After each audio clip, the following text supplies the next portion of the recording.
These are the 10 biggest mistakes that led to the Rams' 2022 demise.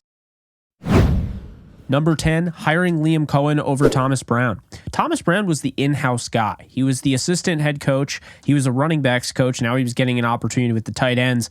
But Thomas Brown always was about running the football. He had that experience and likely would have helped balance out the run, balance out the offense. Liam Cohen, however, was formerly with the Rams. He moved on and went to the Kentucky Wildcats, where he turned that offense into a top 4 offense in the SEC. One would think it was a huge upgrade and a great addition for Sean McVay, but I would argue keeping a guy who had just won the Super Bowl, who had been in that coaching staff and who the players actually had chemistry with, would have made more sense. Why Thomas Brown wasn't promoted as the de facto offensive coordinator is beyond me, but I think they missed the ball, and I don't think they can afford to do that again. Anyway, it doesn't matter. That's number 10. Number 9, not paying Odell Beckham Jr. Look, we can talk about it all day. Odell Beckham Jr. tore his ACL for the second time. You can't pay a guy like that. Hindsight's 2020, right? We all know that this did not go well, and now the Rams likely won't have OBJ as a Ram again. That's just the fact. But in reality, if the Rams paid OBJ, made a long-term effort to keep him, a guy that during the media days had already expressed interest in not only staying, but taking a hometown discount. Maybe Von Miller stays. The reports are that he wanted a Michael Gallup-like contract, and that was very much in the cards. The Rams were interested. However, it didn't happen. It would have been doable because that money went to Allen Robinson anyway. Number 8 was letting Austin Corbett go in the offseason. This was very much a head-scratcher, as the Rams had made it a focal point in the offseason to really target the offensive line. They spent money giving Rob Havenstein a contract long-term. They paid Joe Noteboom, they paid Coleman Shelton, and they paid Brian Allen. But arguably the more durable and the better overall offensive lineman in Austin Corbett was the one that they let go. And why did they do that? I couldn't tell you. He only commanded $8 million average annual for the Carolina Panthers. I feel like the Rams could have brought him back, and they probably should have. The hope is Logan Bruss becomes somewhat like Austin Corbett, but at this very moment, it didn't make any sense why they let him go. They spent $6 million average annual salary on Brian Allen and $13 million on Joseph Noteboom. Again, Corbett was only $8 million and played at a very high level. To make matters worse for the Rams, he's gotten better, like a lot better. When you look at last year's snaps per pressure rate compared to this year's, he's by far ahead of any Rams offensive lineman. And furthermore, last year's pressure rate of 22.3 snaps per pressure, that would actually be better than everyone on the roster right now. So last year's Corbett was better than anything on the roster today, and obviously this year's would be leaps and bounds. Very, very questionable, and probably could have him higher. He comes in at number 8. Number 7, focusing all your time and energy on Von Miller. Look, I understand Von Miller was a revitalized star. He's a guy that is a Hall of Famer. He's an elite talent. But the Rams should have left it at that. If they could get Von Miller back, great. But should they have made that their entire offseason? Probably not. And it's not to say that he even was, but he was a big reason why they had to pivot. Again, hindsight's 2020. Von Miller very well could have cost the Rams a shot at not only bringing back an elite pass rusher in himself, but an elite pass rusher in general. Everybody was off the board. They took so long, and Von Miller didn't make his decision until guys like Hassan Reddick had already signed. So the Rams were left with really nothing. And because of that, they paid dearly, and you've seen it this year with the lack of pressure coming from the edge position that was once held by Von Miller. Number 6, spending the money you had left over from not getting Von Miller and sending that right on over to the wide receiver position. I'm a big fan of Allen Robinson, and I do believe he would have worked in this offense if, well, let's be honest here, if literally anything went different. But here's the facts. They did not need to pay a wide receiver other than OBJ, and they did not need to pay a wide receiver really to begin with. They had drafted Tutu Atwell in the second round of 2021. They had spent a 2020 second round pick on Van Jefferson. They had the best wide receiver in the league in Cooper Kupp, and they had Robert Woods, who would eventually come back from the torn ACL before the season even started. So why were they about to shell out $15 million to go and get Allen Robinson, who's coming off his statistically worst year of his career up until this year? I couldn't tell you. I thought it was a change in how they were going to play their game. I thought it was to give Matthew Stafford a deep ball option, a guy that could go up and high point the football, but they never used him correctly. And all this really did at the end of the day was just really not make a lot of sense. You didn't fill a need at the edge position. And then in addition to that, you created all sorts of chaos at the wide receiver spot. OBJ never returned, and you sent a fellow fan favorite, a guy that you basically coined the term win it for Bobby for, and a guy who had been with your team since 2017. And in addition to that, a captain. So I don't think that was the best move from the Rams to focus not necessarily on filling that hole left by Austin Corbett, not necessarily focused on filling the hole left by Von Miller, but spending that money to go out and get a receiver, and that wasn't Odell Beckham Jr., who already knew the offense, who already had the chemistry with Stafford, and that's something that Allen Robinson never had. Number 5 kind of goes hand in hand here. It's trading away captain and fan favorite wide receiver Robert Woods. Look, Robert Woods tore his ACL, but Robert Woods, as we know, was able to come back from that. And I was never concerned about that. I knew he would be back and he would be fine. He's not having a great year with the Tennessee Titans because the Titans don't throw the ball and they're the most boring offense in football. But it works, right? Because they have Derrick Henry. Anyway, the point is here is that Robert Woods was a guy that made everything work. He fit the offense like a glove, and you knew it. He was constantly healthy, and he was actually more healthy than Cooper Kupp. He had a freak ACL tear that happened in practice the day OBJ was signing his deal with the Rams, and he never played for the Rams again. It's quite a shame. I think he deserved a better ending, but in addition to that, I think this honestly could have hurt the Rams. Who knows how much of an impact this left on the locker room? Who knows how much of an impact this left on the offense? Maybe there were times this year where Sean McVay, who was using Allen Robinson pretty much as another Robert Woods, felt like Robert Woods might have done things a little bit better and definitely missed him. We'll never know, but I was not a big fan of it, and I do think these type of decisions come back to bite you, and this one at the time was not a fan of, and I think it came back to bite them. That's number 5. Number 4 is a little weird here. Maybe it's too high, but I do not for the life of me understand passing on Zadarius Smith, who was released by the Green Bay Packers, a guy who was cut and wouldn't have cost you really anything as far as compensatory picks because of it. The Rams have gone this route before with Clay Matthews, with Eric Weddle, and of course, as they would in this offseason with Bobby Wagner getting released during the offseason by the Seattle Seahawks. So this was a little surprising. Zadarius Smith has 9.5 sacks currently.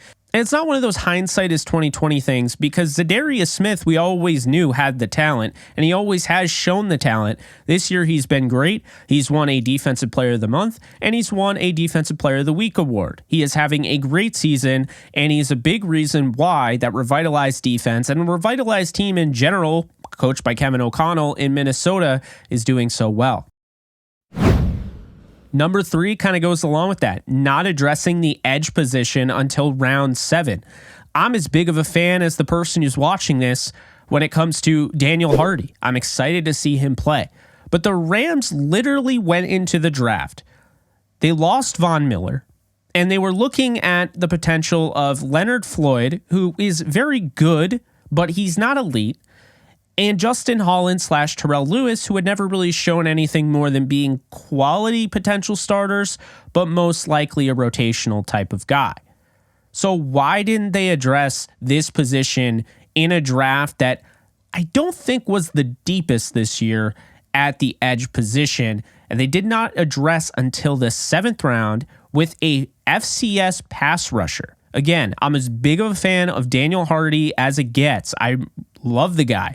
But it didn't make any sense You released Chris Garrett. You didn't sign Okoronkwo. You didn't sign Von Miller, and you didn't bring anybody in. So what exactly was the plan here? What exactly was the plan? Very, very bizarre. It almost seems like the plan all along was to roll in-house, draft a guy in the 7th round who you could develop, I guess cut a guy who you drafted in the 7th round before who you didn't really try to develop, and then while you're doing that, try and offer a Godfather offer to the Carolina Panthers to acquire Brian Burns, who is a franchise pass rusher. He's 24 years old. That didn't work out, as we can see. Number 2, giving Joseph Noteboom a big contract when he's had multiple injury issues and hasn't started much. He should have signed for cheaper, and this is my thing, okay? I'm a fan of Joseph Noteboom. I like the guy, and I think that signing him was a great move. But I may have thought this move was a little better when it first happened than it really was. The way this works is that Joseph Noteboom signed a $13 million a year deal. Obviously, there are incentives and things like that, but $13 million AAV is what it all comes out to. Noteboom was the guy who, if they had this planned out to be the left tackle like we all assumed, and they did show that when they paid him, why didn't they just pay him beforehand? Why didn't they just give Joseph Noteboom the contract? What did he have to show them that they didn't already know? It's not like he was starting, so why did they wait until the very last second when his stock was as high as it could be to pay him? They gave him money that he has really never earned. I'm not saying Noteboom shouldn't have gotten paid at all, but $13 million a year is a lot for a guy that doesn't have many starts in this league and a guy that has a lot of injuries in this league. And unfortunately for Joseph Noteboom, he suffered a torn Achilles this season. So we have no idea now. You spent all that money hoping to have some assurance at left tackle, and we don't even know if he's going to be the left tackle of the future. Everything is awry. We don't know. And Noteboom wasn't really playing that well before he got hurt. So this is a big, big question mark. Why you went after him, why you paid Brian Allen, the two most banged up on the offensive line. But again, it goes back to earlier, you didn't pay Corbett. What was going on there? Lastly, my number 1, I think you guys know where I'm going with this. It's the mismanagement of the running back room. Look, I understand that some people are going to say, look, there's no way the running back room was the biggest thing. But I really think this team, first off, could easily have 6-7 wins if they manage the run better this season. Maybe that goes back to the beginning when I said that they should have just made Thomas Brown their offensive coordinator. Brown had a feel for the run game because he was a running back coach. Brown had chemistry with the players because he didn't leave for a year. He was always with the Rams. I'm not knocking Liam Cohen for leaving and getting experience, but I am saying that I would rather have the guy who was in-house, who has the wherewithal and who knows how things work, more than the guy who left for a year and then came back. That's all I'm saying. But really, though, this was the most mismanaged run game I've ever seen. Kyren Williams is a guy that they love. They trade up to get the 5th round. Love the pick. We all knew the plan. He has a striking similarity to Darrell Henderson, not as fast or quick, but he has a striking similarity to him in that he's a great pass protector. He helps you in the run game, but he helps you in the passing game. He just does it all. And this is somebody that perfectly fit replacing Darrell Henderson, who was going to be a free agent after the season, which led me to believe that it was a Kyren Williams versus Cam Akers backfield after the season. However, we start off this year with Darrell Henderson starting in Buffalo, Cam Akers getting 3 carries, and a whole bevy of controversy in the running back room. The first time we've seen that since Todd Gurley, which wasn't that long ago. Unfortunately, nothing really worked out this year. At no point did any running back really get into a rhythm. Sean McVay and company did not allow these running backs to get into a rhythm. They somehow were a worse rushing team than they were last year. And for whatever reason, they didn't bring back Sony Michel, who likely didn't fit the offense they were trying to run. But when they had all those issues, you have to wonder why they didn't consider bringing him back in the offseason for as cheap as he was. Was the plan all along really just to trade for a running back at the deadline? Was this the same exact plan that we were talking about with the edge? Because Christian McCaffrey, they actually went for. And I, to this day, don't know why. I don't know why that they were that interested in getting him. Weren't they this high on the running backs? They didn't draft one aside from Kyron Williams. It's not like they took one in the 3rd round. They took one in the 5th round who they traded up to get. What was the deal here? And why were they so high on Cam Akers, who then they were so okay with cutting him or potentially trading him away at the deadline to then cutting Darrell Henderson?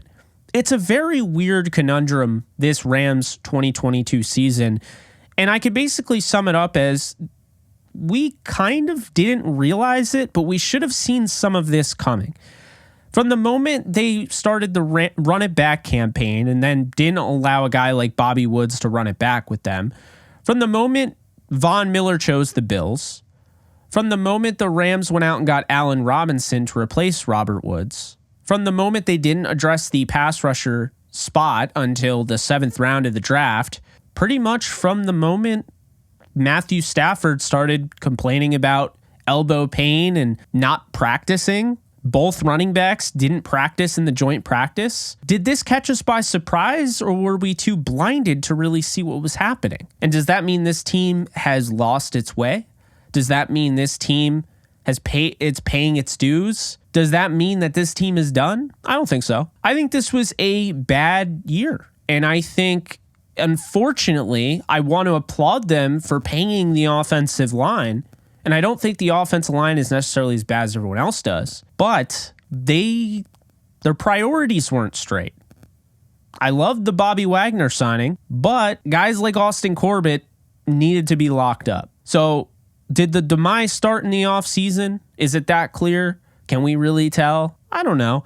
But what I will tell you is that I believe these 10 things definitely led to what we've seen. And that's not including the injuries, because obviously you would say the injuries. But I think most of these things being in the offseason show you when people were saying, hey, you should probably draft a pass rusher, they might have been right. When people were saying, hey, you probably shouldn't trade Robert Woods because he's a team captain and knows the offense fits in it like a glove, probably right. There are consequences for your actions. And the Rams went through this losing coaches like Kevin O'Connell and losing a coach who we see over in Denver killing it right now, in Coach Ejiro Evero and other coaches. Sometimes it's not as simple as they make it look. Funneling coaches in and out every single season is going to catch up with you. So while everyone focuses on the all-in and the trading away of picks, you're focusing on the wrong thing. I think the Rams' debt was collected this year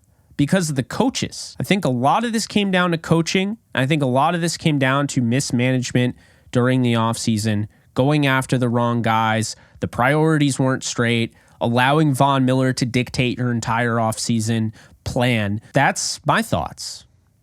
I think things will be different this upcoming year, and the way people act with this team, you'd think this team doesn't pick in 2024 at all. They actually have all of their picks back in 2024, and they have a second rounder upcoming in 2023 with other picks, but they now have a second rounder again. So we'll see, but these were my thoughts. I hope you guys enjoyed. If you did, be sure to subscribe, like, comment, all that jazz. Really does help me out.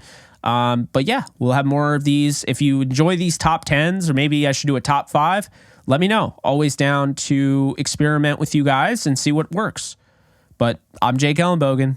You guys take care. Later.